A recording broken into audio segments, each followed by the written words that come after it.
वसई-विरार महापालिका निवडणुकीचं वारं जे आहे आता व्हायला सुरुवात झालेली आहे आणि त्यातच आता बहुजन विकास आघाडीकडे इच्छुक उमेदवाराची मंदी आळी आल्याचं पाहायला मिळत आहे. इच्छुक उमेदवाराने फॉर्म देखील भरलेले आहेत. आपल्यासोबत बोलण्यासाठी बहुजन विकास आघाडीचे संघटक सचिव अजू पाटील आहेत. नमस्कार सर, काय सांगाल, कशा पद्धतीने इच्छुकांची गर्दी आहे आपल्याकडे?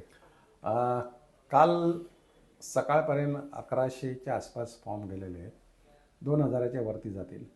ग्रामपंचायत सदस्य, नगरपालिका, जिल्हा परिषद, पंचायत समिती, महानगरपालिका असे बहुजन विकास आघाडीचे भरपूर माजी लोकप्रतिनिधी आहेत आणि मोठ्या प्रमाणामध्ये कार्यकर्ते आहेत. जे काही पक्षांकडे नाही मिळत त्यांना, म्हणजे थोडक्यात BJPकडे त्यांना निवडणुकीमध्ये पेड कार्यकर्ते वापरायला लागतात, त्यांना बाहेरून कार्यकर्ते आणायला लागतात, त्यांच्याकडे उमेदवार नाही, असे देखील आता दावा करायला लागलेले आहेत की आमच्याकडे मोठ्या प्रमाणामध्ये लोकांनी मागणी केलेली आहे. जर ह्यांच्याकडे मोठ्या प्रमाणामध्ये मागणी होत असेल तर हे दारोदार आमच्या कार्यकर्त्यांना, आमच्या माजी लोकप्रतिनिधीच्या मागे का लागतील, फोन का करतील? तर असं काही नाही. हा सगळा मोठा भ्रमाचा भोपळा त्यांनी तयार केलेला आहे. मृगजळ दाखवतात ते. प्रत्यक्षात बहुजन विकास आघाडी आणि त्याचे सहयोगी पक्ष आहेत, ते 100% यश संपादन करू शकतात. आणि असा हा पोलीस रिपोर्ट असल्याकारणाने आता त्यांची एवढ्या मोठ्या प्रमाणामध्ये धावपळ उडालेली आहे की लहान लहान कार्यकर्त्यांच्या पण मागे लागलेले आहेत. मग बऱ्याच जणांनी त्यांना जी उत्तरं द्यायची आहेत ती उत्तरं दिलेली आहेत, प्रेमामध्ये दिलेली आहेत, काही दोस्ती यारीमध्ये त्यांनी उत्तरं दिलेली आहेत. आमच्याबरोबर बहुजन विकास आघाडीबरोबर अन्य पक्ष देखील महाविकास आघाडीतले सहयोगी पक्ष म्हणून एकत्र येण्याची प्रक्रिया चालू झालेली आहे. आणि आम्ही कुठेही असं धोरण धरलेलं नाही, इलेक्टिव्ह मेरिट पकडून अमुकच सीट द्यायच्या किंवा अमुकच सीट सोडायचं असं नाही. तर जो विजयी होऊ शकतो असे जे उमेदवार असतील ते मग किती असो, कुठच्याही पक्षाचा असो, त्यांना एकत्र घेऊन काम करायचं हे लोकनेते हितेंद्र ठाकूर यांचं पूर्वीपासूनचं ते एक धोरण आहे. आणि त्याप्रमाणे त्याबद्दल बातचीत चालू आहे. येत्या 1-2 दिवसामध्ये त्याच्यामध्ये रिझल्ट मिळू शकतो. बहुजन विकास आघाडी मोठ्या प्रमाणामध्ये जी इच्छुक आहेत त्यांच्या मुलाखती येत्या 2 दिवसामध्ये होतील. आणि एक 100% सांगतो की बहुजन विकास आघाडी आणि त्याचे मित्रपक्ष 100% विजयी होणार, 100% जागा निवडून येणार, ह्यात मात्र शंका नाही. आणि असे रिपोर्ट असल्यामुळे भाजप मोठ्या प्रमाणामध्ये आता त्यांची धावपळ उडालेली आहे आणि त्यामुळे ते असे पळवापळवीचे धंदे करायला लागलेले आहेत. येत्या 8 दिवसामध्ये तुम्हाला त्याबाबत अनेक घडामोडी दिसतील की बहुजन विकास आघाडीकडे किती मोठ्या प्रमाणामध्ये पक्षप्रवेश होतात ते. दुसरा असा एक विषय आहे की मतदार जो गोंधळ चालू आहे, म्हणजे मशीन नाही तर या इलेक्शनला मतदारांचा गोंधळ केला आहे. कारण मशीनचा गोंधळ करता येत नाही, कारण 4-4 उमेदवार असल्यामुळे प्रत्येक पक्षाचे. तर मतदारांचा देखील गोंधळ चालू आहे. त्याबाबत 22 तारखेला हायकोर्टला आम्ही पिटिशन केलेली आहे. पुढची प्रक्रिया न थांबवता ती होऊ शकतं. त्याबाबत तुम्हाला सविस्तर मी त्याची माहिती देईनच. परंतु या निवडणुकीमध्ये बहुजन विकास आघाडीने जी मोठ्या प्रमाणामध्ये कामं केलेली आहेत, कामं करत आहोत, म्हणजे बहुजन विकास आघाडीचे 2-3 लोकप्रतिनिधी सोडले तर प्रत्येक वेळी मोठ्या प्रमाणामध्ये, मग ते जिल्हा परिषद असेल, पंचायत समिती असेल, खासदार असतील, आमदार असतील, त्याच्यानंतर विधान परिषदेवरचे आमदार असतील, तर हे मोठ्या प्रमाणामध्ये 5-5, 6-6 हे BJPचे असतात. तरी देखील मोठ्या प्रमाणामध्ये त्यांनी कुठचीही कामं केली नाहीत. म्हणजे खासदार तर त्यांची इतके वर्ष त्यांचेच आहेत, गेले 10-15 वर्ष त्यांचे खासदार आहेत, त्याच्या आधी देखील त्यांचे खासदार होते. परंतु त्यांनी, तुम्ही रेल्वेच्या वगैरे अनेक समस्या बघितल्या असेल का, केल्या नाही. आता ते दाखवत आहेत का आम्ही असं केलं तसं करतोय, म्हणजे त्याचा अर्थ आधीच्या यांच्या खासदारांनी काही केलं नाही असं हेच सांगतात थोडक्यामध्ये. तर हे सगळे पाठपुरावे की खासदार म्हणजे आमदारांचं काम नसताना, बहुजन विकास आघाडीचं काम नसताना देखील आम्ही मोठ्या प्रमाणामध्ये पाठपुरावा करून, मग तो रिंग रोड असेल, रेल्वेवरील ब्रिज असतील, गाड्या वाढवणं असेल, ट्रॅक संबंधी असेल, अनेक असे विषय आहेत की पोस्टासंबंधी विषय असेल, मोठ्या प्रमाणात मच्छीमारांचे प्रश्न आहेत, शेतकऱ्यांचे प्रश्न आहेत, हे बहुजन विकास आघाडीने वेळोवेळी याचा पाठपुरावा केला. आणि याचा पाठपुरावा केला, त्याची रिझल्ट हळूहळू लागायला लागलेले आहेत. आता रिझल्ट लागल्यानंतर, लागायची वेळ आल्यावर हे क्रेडिट घेण्याचं काम करतात. सगळ्यात महत्त्वाचं, MMRDA फक्त मुंबईमध्येच काम करत होती, खर्च करत होती. तिला मुंबई शहराच्या बाहेर खर्च काढण्यासाठी जे त्यांच्यावर प्रेशर आणलं आणि त्यांच्याकडनं मुंबई बाहेर MMRDAचं काम करायचं म्हणजे खर्च करायचं काम सुरू केलं. हे केवळ बहुजन विकास आघाडीने लोकनेते हितेंद्र ठाकूरांनी स्वर्गीय डावखरे साहेबांच्या सहकार्याने हे चालू केलं आणि पहिल्यांदा MMRDA मुंबई बाहेर खर्च करू लागले, म्हणजे रायगडपासून सगळ्या ठिकाणी. आणि त्याच्यातनंच अनेक विषय जे आहेत MMRDAच्या मार्फत हे आता ते दृष्टपातात येत आहेत. मोठ्या प्रमाणात तिकडून देखील कामं होत आहेत आणि तत्कालीन मुख्यमंत्र्यांनी क्षितिजदादांच्या वाढदिवसानिमित्त किंवा त्यांना प्रत्यक्षात त्याबद्दल मंजुरी दिलेली होती आणि ती सगळी कामं मोठ्या प्रमाणात होणार आहेत. म्हणजे अजून 10 वर्ष जी प्रोसेस आहे कामाची ती 10 वर्ष तरी बहुजन विकास आघाडीने सजेस्ट केलेलीच कामं होणार आहेत. आणि सत्तेत असलो नसलो तरी लोकांना अपेक्षा लोकनेते हितेंद्र ठाकूर यांच्याकडनंच असतं, कारण सत्तेत लोकांना बऱ्याचशा माहिती नसतं कोण आहे. त्यांना असं वाटतं हितेंद्र ठाकूरच आहेत आणि त्यांच्याकडनं त्यांची अपेक्षा असते काम करण्याची. त्यामुळे आजही त्यांच्याकडेच लोक येत असतात आणि मोठ्या प्रमाणामध्ये आपण कामं करून घेत असतात. आता तुम्ही बघितली असेल मोठ्या प्रमाणामध्ये जी मंजूर केलेली कामं होतात, नगरसेवकांनी दिलेली पत्र, त्याचा केलेला पाठपुरावा, त्याचं श्रेय घेण्याचा काहीतरी कुठेतरी प्रयत्न होतो. कामापेक्षा रेलवरच जास्ती बोंबाबोंब चालू आहे. मला वाटतं येथील जनता लोक हे जाणतात का 5 वर्ष आपल्यासोबत कोण होता आणि आता 2-3 महिने फिरायला लागले आहेत, ग्रुप बनवले आहेत, मेसेज करतात, हे छोटं मोठं गोष्ट करतात. एक वेळ अशी होती की हेच विरोधी पक्षातले लोकप्रतिनिधी असं म्हणायचे की आमदारांचं काम हे रोड गटार नाही, त्यांनी कायदेमंडळात कायदा बनवणं हे आमदारांचं काम आहे. आता तेच रोड गटार आम्ही करतोय हे दाखवण्याचा प्रयत्न करतात.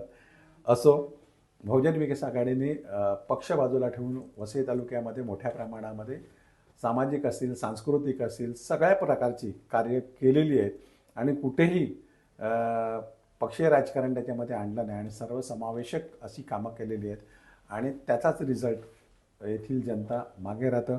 तुम्ही बघितलं असेल की निवडणुकीमध्ये अशा मोठ्या प्रमाणामध्ये वाढीव मतदार का जिकडे सिंगल नावं आहेत, सुरतची नावं आहेत, या शहराच्या बाहेरची नावं आहेत, इकडे जे निवडणूक आयोगाच्या कर्मचारी आहेत तहसील ऑफिसमधले त्यांना मिळत नाहीत, BLOना मिळत नाही, बाकीच्या ज्या पक्ष आहेत त्यांना मिळत नाही, असे लोक या विधानसभेला मतदान करून निघून गेले.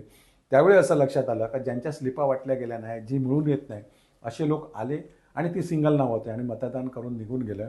म्हणून यावेळी आम्ही लक्षात आलं आमचं का मशीनच्या घोटाळ्यापेक्षा ह्यांचा घोटाळा हे मतदारांवर आहे आणि हे शोधून काढत असताना आम्ही 80,000च्या वरती नावं दिलेली आहेत. आता ते शोधण्याचं काम खरं म्हणजे निवडणूक आयोगाच्या कर्मचाऱ्यांचं आहे, कारण आम्ही हे 2-3 महिने आधी कलेक्टर ऑफिसला त्याचं सविस्तर निवेदन दिलं होतं का कशी नावं हे होतात वगैरे. आणि आता निवडणुकीच्या तोंडावर आम्ही केल्यानंतर त्यांनी 52,000 नावं डुप्लिकेट आहेत असं केलेलं आहे. डुप्लिकेट हे नाव आहे, प्रत्यक्षात 8-8 वेळा देखील नावं आलेली आहेत आणि असाच गडबड गोंधळ करून मतचोरीपेक्षा मतांची भेसळ करून निवडून हे आलेले आहेत. त्यांचा हा भ्रमाचा भोपळा आहे.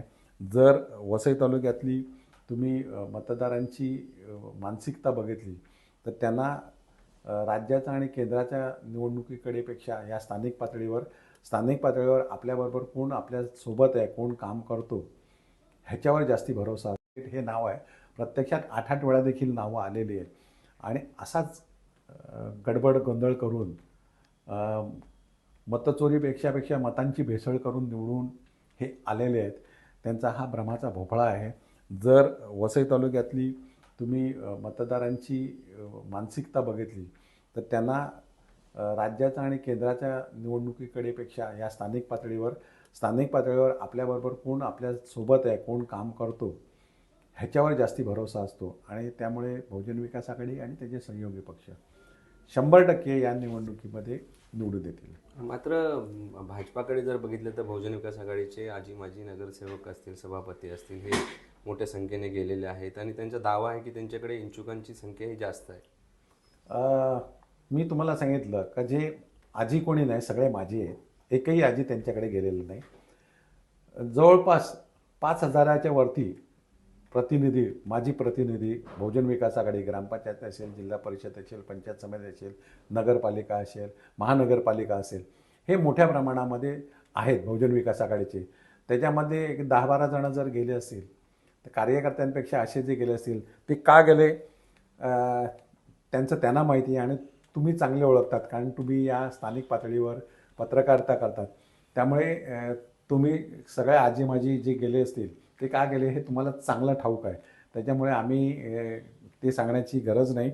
पण निश्चित नवे जुने चांगले चेहरे या निवडणुकीमध्ये तुम्हाला दृष्टीपथात येतील आणि 100% बहुजन विकास आघाडी आणि त्याचे सहयोगी पक्ष हे 100% जागा निवडून आणतील, यात तीळ मात्र शंका नाही. आणि असा पोलीस रिपोर्ट देखील असल्याकारणाने BJPची धांदळ उडालेली आहे आणि ते असे उमेदवार शोधण्यासाठी, कारण त्यांच्याकडे उमेदवार देखील नाहीत, 115 उमेदवार देखील नाही, म्हणून ते पकडून इकडून तिकडून बहुजन विकास आघाडीचेच कार्यकर्ते, कारण त्यांना फेस व्हॅल्यू असलेले लोक पाहिजे असतात, परंतु ते विसरलेले आहेत. फेस व्हॅल्यू ही त्या पक्षात, ज्या पक्षाने त्यांना मोठं केलं तिकडे फेस व्हॅल्यू असते. तो एकदा पक्ष बदलून तिकडे गेला का त्याच्याकडे बघण्याचा लोकांचा दृष्टिकोन बदललेला असतो. त्यामुळे BJPचं इकडे आड तिकडे विहीर झालेलं आहे आणि त्यांची जी ताकद आहे ही केवळ शिवसेनेमुळे आहे. शिवसेनेच्या मतावर त्यांची ताकद आहे, परंतु आता ते जे काय फुगा त्यांचा फुगलेला आहे तो निश्चित या निवडणुकीमध्ये फुटेल. निश्चितच आपण बोलतायत की दुबार मतदारांबद्दल आपण हायकोर्टात गेलेले आहेत. ते नेमकं हा प्रकरण काय आहे? हायकोर्टामध्ये आम्ही एक पिटिशन केलेली आहे. फक्त वसई विरार महापालिकेसंबंधीच नाही, तर महाराष्ट्रामध्ये असे दुबार मतदार आहेत. तो मशीनच्या घोटाळ्याच्या मागे सगळे लागतात, परंतु या निवडणुकीमध्ये सगळ्यात मोठा धोका हा दुबार मतदाराचा आहे. आणि या दुबार मतदारांमध्ये तुम्ही एक ऑप्शन ठेवलेला आहे की म्हणजे पालिकेने म्हणा किंवा निवडणूक आयोगाने की तुमच्या आवडीच्या मतदारसंघामध्ये तुम्ही जाऊन मतदान करा. हे कायदेशीर संपूर्ण चूक आहे. तुम्ही ज्या प्रभागामध्ये राहतात त्याच प्रभागामध्ये तुम्हाला मतदान करण्याचा अधिकार आहे आणि तो तसाच असायला पाहिजे. निवडणूक आयोगाने हे शोधून काढलं पाहिजे का हा माणूस याचं 2 ते 8 वेळा नाव जर असेल तर तो राहतो त्याच ठिकाणी त्याला एकदाच मतदान करायला मिळालं पाहिजे आणि बाकीच्या ठिकाणची नावं त्यांची डिलीट झाली पाहिजेत. किंवा आता तुम्हाला ती वेळ नसेल तर किमान तुमच्या मतदार याद्या अजून फायनल झालेल्या नाहीत तर किमान असे जे डुप्लिकेट नावं आहेत, दुहेरी नावं आहेत किंवा 8 वेळा जी नावं आहेत त्या प्रत्येक प्रभागामध्ये त्याची यादी वेगळी करून त्याचं मतदान केंद्र बाजूला काढून ठेवलं पाहिजे. समजा एखाद्या 100 ते 200 मतदारांनी तुम्हाला हमीपत्र दिलं का मी दुसऱ्या ठिकाणी मतदान केलेलं नाही आणि त्यांनी तिकडे मतदान केलं आणि नंतर तुमच्या लक्षात आलं का ही बाब खोटी आहे, त्यांच्यावर तुम्ही कायदेशीर कारवाई कराल. पण त्यांनी टाकलेली मतं तुम्ही कशी काय बाहेर काढू शकतात, त्यांनी कोणाला दिली काय दिली हे कशी काढू शकतात. म्हणजे कुठेतरी पडणाऱ्या उमेदवारावर किंवा अन्य उमेदवारांवर एक अन्याय होऊ शकतो. दुसरं असं होतं की तुम्ही ऑप्शन ठेवला फॉर्म भरायचा त्यांना पसंतीचा, तर कुठचाही एखादा पक्ष 1000 ते 2,000 मतं हे कुठेही फिरवू शकतात आणि त्याच्यात घोडेबाजार होऊ शकतो. एक तर मतदार ते तसे जे दुबार नाव आहेत ते घोडेबाजार करू शकतात किंवा काही पक्ष आहेत ते घोडेबाजार करू शकतात, काही उमेदवार घोडेबाजार करू शकतात का बाबा ठीक आहे पालघरला हे लक्षात आलेलं आहे का काही मतदारांनी बाबा माझं इकडे पण नाव आहे इकडे आहे मी कुठे टाकू, मग त्याच्यावर घोडेबाजार झालेला आहे. आणि असल्या गोष्टी असतात या कुठेही कोण बोलायला जात नाहीत, चिडीमिडी चूप असतं ते. तर महाराष्ट्रामध्ये हा मोठा धोका आहे की हे असे दुबार नाव आहेत त्याचा मोठा गडबड होणार आहे. ती त्याला ऑप्शन त्यांना दिला नाही पाहिजे, त्यांना पसंती नाही दिली पाहिजे. निवडणूक आयोगाने मतदानाच्या दिवशी त्यांचा रेसिडेन्शियल ॲड्रेस चेक करूनच त्यांना मतदान केलं पाहिजे. आज जी वाढीव मतदार जे आहेत वसई विरारमध्ये त्याच्यामध्ये सिंगल नावं भरपूर आहेत. एखाद्या युनियनचे मोठ्या प्रमाणामध्ये बाहेरच्या जे आहेत ज्यांचं दुसऱ्या ठिकाणी नावं आहेत अन्य राज्यात त्यांची नावं देखील इकडे रजिस्टर केलेली आहेत. जे मनुष्यबळ सप्लाय करणारे आहेत त्यांच्या ज्या कर्मचाऱ्यांची सप्लाय केलेली म्हणजे त्यांचे जे कर्मचारी आहेत त्यांची पण मोठ्या प्रमाणामध्ये इकडे नावं आहेत आणि त्यांची डिटेल त्यांचा जो म्होरक्या असतो त्यांचा मुकादम आहे त्यांच्याकडे असतो, त्या माणसाला नसतो. निवडणुकीच्या दिवशी फक्त घोडेबाजार होऊन आर्थिक काही गोष्टीची तडजोड होऊन अर्थकारण येईल त्याच्यामध्ये आणि त्यांना मतदान करायला पाठवलं जाईल आणि मग ते त्यांच्या पसंतीप्रमाणे जातील आणि न्याय प्रक्रियेमध्ये किंवा निवडणुकीच्या प्रक्रियेमध्ये हे कुठच्या तरी उमेदवारावर अन्याय होण्यासारखं आहे, कायदेशीर चुकीचं आहे. की कायदेशीर ज्या विभागामध्ये तुम्ही राहतात, ज्या प्रभागात राहतात, तिकडेच मतदान करायचा तुम्हाला हक्क आहे. त्यामुळे निवडणूक आयोगाने किमान या गोष्टी पाळल्या पाहिजेत. नाहीतर काही पक्षांनी हे असंच गडबड करून विधानसभेमध्ये देखील असंच केलं, लोकसभेला देखील असंच केलं आणि आग रामेश्वरी आणि बंब सोमेश्वरी तसं हे झालेलं आहे का मशीनच्या मागे ह्यांनीच सोडलेली पुडी आहे आणि मशीनच्या मागे सगळे लागतात. परंतु हे बोगस मतदार आहेत, जे मिक्स केलेले मतदार आहेत, ते मतदार जे आहेत, भेसळ मतदार आहेत, त्यांचा गैरवापर केला जाऊ शकतो. हे कोणाच्या लक्षात आलेलं नाही. परंतु आम्ही यासाठी ह्या निवडणुकीत जरी काही झालं तरी आम्ही सर्वोच्च न्यायालयापर्यंत आम्ही जाणार आहे. कारण आज नाही तर उद्या कुठेतरी ह्याला वाचा फुटली जाईल. ज्यांची नावं डिलीट झालेली, जे एक्सपायर झालेली, त्यांची आता परत नावं आलेली आहेत. म्हणजे कुठेतरी ही गडबड आहे का 10-10, 15-15 वर्षापूर्वी ज्यांची नावं गेलेली होती ती आता परत नावं आलेली आहेत, जे मृत आहेत.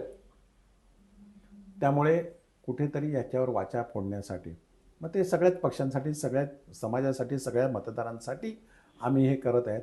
आणि नुसतं मुंबई उच्च न्यायालयाने तर याही पुढे त्याचा फॉलोअप मी ठेवणार आहे. निश्चितच आपण जर बघितलं असेल तर वसई विरार नालासोपारा परिसरामध्ये जवळपास 52,000 दुबार मतदार आहेत आणि या मतदारांचा कुठेतरी गैरवापर करून मतदान प्रक्रिया पार पडू शकते असा आरोप देखील बहुजन विकास आघाडीचे संघटक सचिव आजू पाटील यांनी केलेला आहे. आणि वसई विरार महापालिकेवरती बहुजन विकास आघाडी आणि महाविकास आघाडीचा झेंडा फडकेल असा विश्वास देखील यावेळी यांनी व्यक्त केल्याचं आपल्याला पाहायला मिळत आहे. संदीप गायकवाड, APS मराठी, विरार.